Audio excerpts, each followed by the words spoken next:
Ryan David Williams. Woo woo! Thanks for that introduction, and thank you all for being here. By the way, that meme talk was super inspiring, and the power of memes. I feel like I fucked up by putting all these words on the screen. I should have just done it with like 10 memes, but we're gonna work through it together. So, like she said earlier, my name is Ryan David Williams. I'm the founding partner of Ashbury Legal, and I'm here to drop a little alpha to help you all build on base without getting in trouble. Now, I know what you're thinking, like, oh, here's another crypto lawyer on stage telling us all the shit we can't do. And I get it. I've been to lots of crypto conferences. I've heard lots of attorneys give lots of presentations. And unfortunately, most of those presentations make it sound like launching a token is like literally the scariest entrepreneurial endeavor on the planet. And so today I want to do something a little bit different. Today I'm going to dispel some of the rumors and some of the common misconceptions that make launching a token sound scarier than it really needs to be.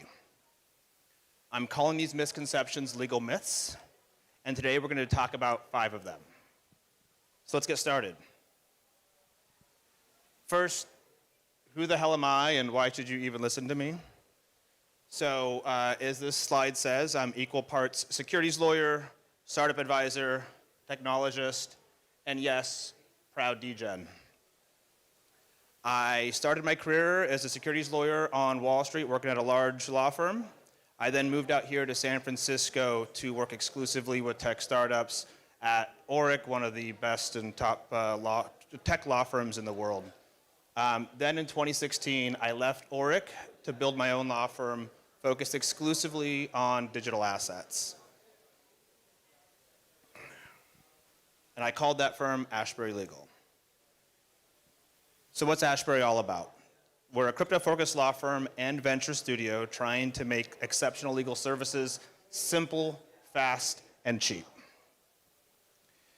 Well, I should say simpler, faster, and cheaper because none of it's simple, fast, or cheap, I'm not gonna lie. We also run a venture studio where we invest our time and our money in Ashbury clients. So we write checks, we run nodes on their L1s, we run validators on their bridges, we mint, morph, and collect their NFTs, and all sorts of other cool stuff. We've had the honor of representing industry leaders like Animoca, Chainlink, Binance, Doodles, Ripple, Pixelmon, just to name a few. But we also love working with startups, small startups that are trying to build the tech of tomorrow, like many people here in this room today. So I give you that background to highlight that we've been around for a little while and we know what we're doing, we know what we're talking about. What I'm about to tell you is like not legal theory that I learned in some law library somewhere. This is like actual legal advice that we give to real world projects.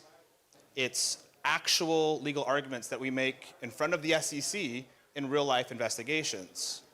And I'm sharing this information because it works.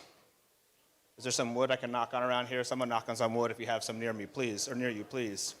So let's just jump right into legal myth number 1. Myth number 1 is that all tokens are securities. This myth exists because the SEC has said so. We think all tokens are securities. That's apparently my Gary Gensler voice. But fortunately for us, the SEC does not get the final word on this. Courts do. And increasingly, federal judges who are looking at digital assets have come to the conclusion that the digital asset itself is not a security. It's just code. That's all it is. The reality is, though, while the digital assets themselves are never securities, they can be distributed in a way that creates a security. Now, what does that mean? This means that every time you distribute a token, you have to analyze that token to see if it satisfies what we call the Howey test that everyone's kind of very familiar with now. Used to be just a footnote in a textbook when I was in law school 15 years ago, but now like every Solidity developer on the planet knows what the Howey test is. And you have to look at every distribution to see in this context, is that token being offered as a securities? It's a security, excuse me. So the Howey test has 4 prongs. Investment of money in a common enterprise with an expectation of profit based on the efforts of others. So if you sell a token to someone who expects that token to go up in value because you're going to build something awesome, well, you've probably sold that token in a securities offering. Again, even though the token itself is not a security.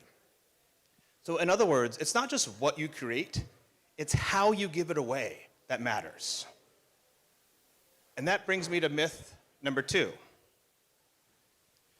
Myth number 2 is that all airdrops are securities offerings, and therefore you must block Americans. Ever since EigenLayer went to great lengths to block Americans from receiving its, the most anticipated airdrop in crypto history, many projects have kind of blindly followed that game plan. And we can all thank the SEC and Mr. Gensler for protecting us from this free money. Thank God, what would we literally do without them? The reality, though, is that you can airdrop your tokens on Americans if they don't put capital at risk.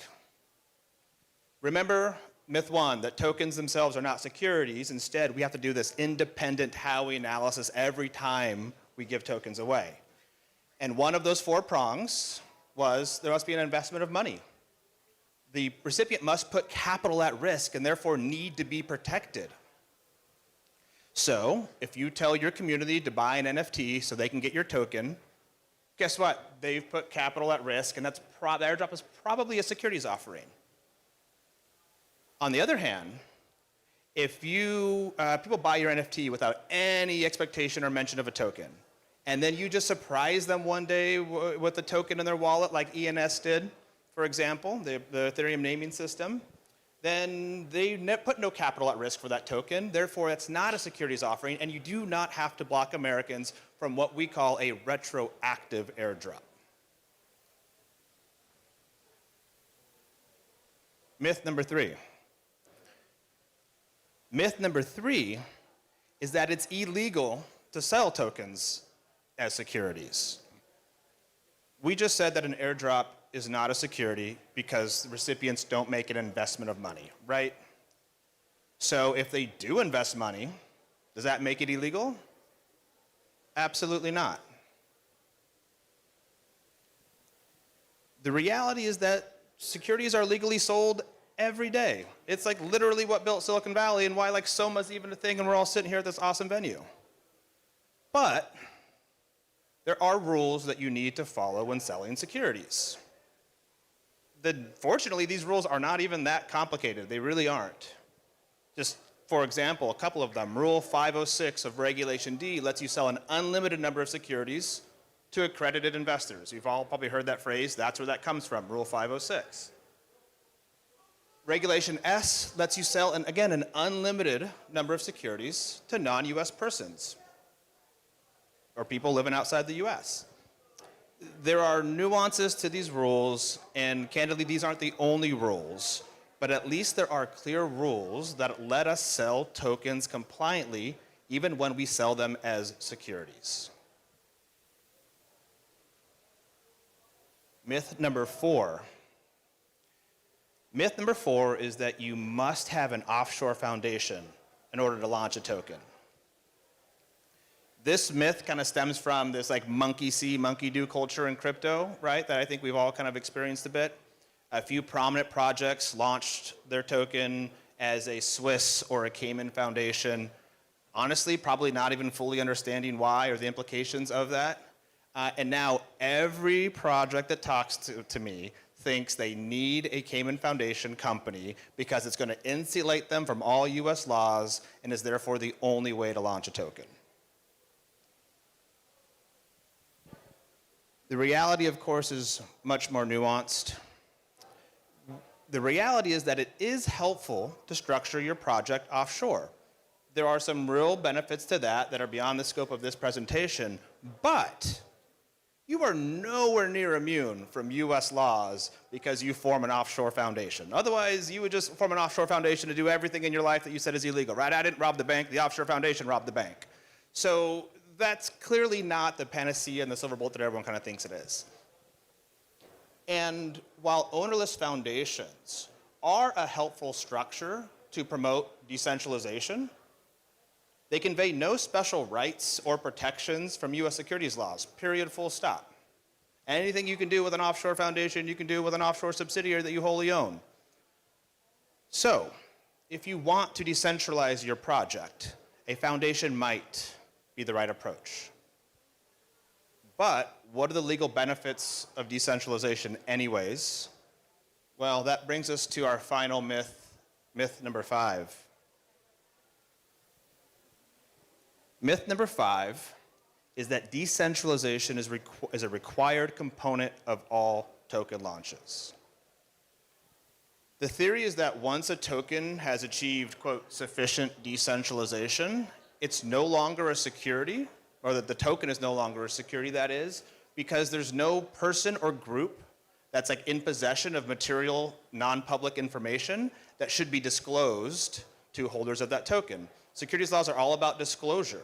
And so if there is no people who control non-public information, what's the point of applying securities laws? Therefore, that token is not a security. Now, the theory's sound, it's not without merit, and in fact, officials from the SEC have even acknowledged this, informally and formally, as a way to achieve a non-security status. But the reality is that decentralization is just one way to design a compliance strategy. Earlier, we talked briefly about Reg D and Reg S, member accredited investors and non-US purchasers. That has nothing to do with decentralization. And while sufficient decentralization doesn't have a precise legal definition, we do know that bar is extremely high. To date, the SEC has acknowledged that only 2 projects meet that threshold: Bitcoin and Ethereum.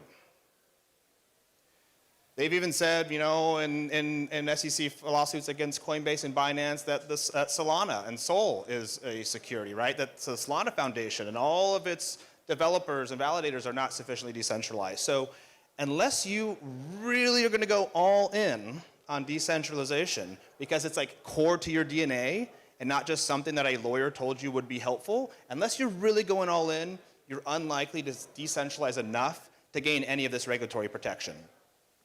So while decentralization is a noble, I think, and helpful goal of crypto, no doubt about it, it's just not a requirement to launch a token. So I'm already a little bit over here. I know we're running a tight ship today and we're a little behind, so that's really all the time we have for today. We really just glanced the surface of all of this. I'm going to be around all day to talk about any questions you have about your project, about any of this stuff in general. I hope you guys learned at least one thing today that makes launching a token feel a little less scary. And if you'd rather talk privately, you can use this QR code here on the screen to book a call directly with me, free 30 minutes, talk about whatever you want. I don't sell myself. I don't pitch my firm. I say, what's your questions? What's in your way? Let's get to work and start to build something together. So thank you for being such a great audience. I hope you all enjoy the rest of the summit. Awesome. Thank you, everybody. Yeah, so Ryan David Williams, thank you so much for your time here today. And just to recap on the caliber of projects that Ryan has been working with, he has helped supported Doodles, Ripple, Binance. Some of the biggest projects in our space have entrusted him and Ashbury Legal. So if you're here, you're looking to build a project, and you want to make sure you're doing things legally and compliantly, definitely connect with him. He'll be floating around the event.